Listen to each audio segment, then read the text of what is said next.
लगातार बैंकों का डूबना, बैंकों का बंद होना। सिलिकॉन वैली बैंक से शुरुआत होता और फिर क्रेडिट स्विस बैंक, फिर यूरोप के बैंकों में यही हालात, और अब रिपोर्ट ये आई है कि अमेरिका के 200 बैंकों की हालत यही है।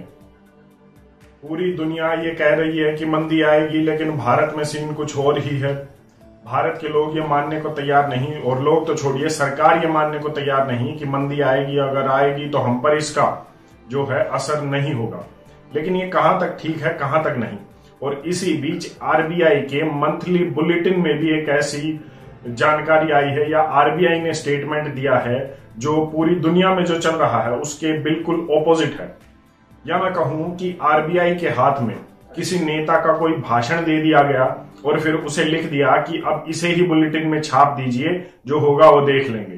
क्योंकि आरबीआई ने जो अब कहा है अपने बुलेटिन में, जो उसने जारी किया है, उसे देखकर तो ये लगता है कि आरबीआई विश्वास करने लायक या उसकी क्रेडिबिलिटी पर कहीं ना कहीं सवाल जरूर उठने चाहिए।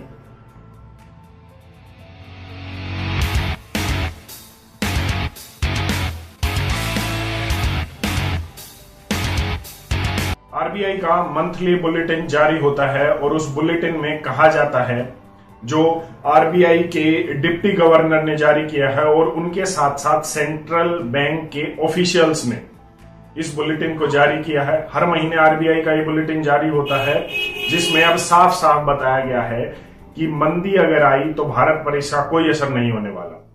अब ये विश्वास करने लायक कितना है, कितना नहीं, वो आप ये देखकर या ये जानकर पता लगा सकते हैं कि क्रेडिट स्विस बैंक जो अब डूबा है, सिलिकॉन वैली बैंक पहले डूबा था, अब इन बैंकों के डूबने से भारत पर क्या असर हुआ है।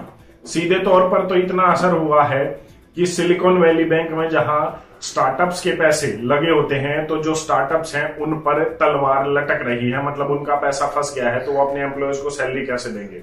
दूसरी बात, जैसे क्रेडिट स्विस बैंक है, क्रेडिट स्विस बैंक के भारत में 15,000 एम्प्लॉयज काम करते हैं, तो अब उनकी नौकरियों पर किस तरीके से तलवार लटक रही है, ये आप उन एम्प्लॉयज से या उन एम्प्लॉयज के परिवारों से जान सकते हैं।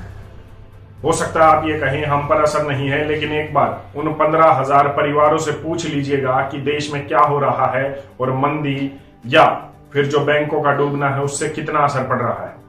तो किस तरीके से आरबीआई कह सकता है कि भारत में कोई असर नहीं होगा। अगर ऐसी स्टेटमेंट बुलेटिन में जारी होती है तो आरबीआई अपनी क्रेडिबिलिटी खो देता है, क्योंकि मंदी आनी और मंदी का असर भी आएगा ही आएगा। अगर बैंकिंग क्राइसिस है तो इंपोर्ट एक्सपोर्ट गिर रहा है, ये पूरी दुनिया में गिर रहा है, ये कोई नई बात नहीं है भारत के लिए। इंपोर्ट एक्सपोर्ट गिरेगा तो उससे भारत के प्रोडक्शन पर, मैन्युफैक्चरिंग पर असर पड़ेगा, जो पूरी दुनिया में पड़ रहा है। तो भारत कोई अकेला तो है नहीं कि भारत पर ये नहीं होगा। और ऐसा कोई भी समय इतिहास में बता दीजिए या अब भी बता दीजिए कि अमेरिका में मुश्किलें बढ़ी हो, अमेरिका में मंदी आई हो, या अमेरिका में कोई भी दिक्कत चल रही हो जिसका असर भारत या भारत जैसे देशों पर न पड़ा हो। कहने का मतलब है कि जो डेवलप्ड कंट्रीज हैं, जो इस समय पर दुनिया की हाईएस्ट इकोनॉमीज हैं, जैसे अमेरिका है, ब्रिटेन है, या फिर ये देश हैं जिन्हें एक तरह से आज हम ये कह सकते हैं कि जो सुपर पावर है, अगर वहां पर मंदी आती है तो क्या भारत जैसे देश पर इसका असर नहीं पड़ेगा। तो आरबीआई की रिपोर्ट पर आप क्या कहेंगे कि वो कितनी क्रेडिबिलिटी रखती है, और अगर आरबीआई आगे कुछ कहता है, कोई रिपोर्ट जारी करता है, तो लोग उस पर कितना विश्वास करेंगे। क्या ये सवाल नहीं उठना चाहिए। मैं तो सिर्फ इतना ही कहूंगा कि आरबीआई ने जो बुलेटिन जारी किया है उस पर आप कितना विश्वास करें, कितना नहीं, ये आपके ऊपर है, लेकिन इतना जरूर है कि तैयारी जरूर कर लीजिए, क्योंकि क्रेडिट स्विस बैंक के यहां पर 15,000 एम्प्लॉयज हैं। उन्हें पता चल गया होगा कि बैंकिंग क्राइसिस जब आया है, जब अमेरिका का बैंक डूबा है, तो हालात यहां पर क्या है। और भारत के बैंकों के भी हालात ज्यादा कुछ अच्छे नहीं है। ये मैंने आपको इससे पहले वाले वीडियो में बताया था।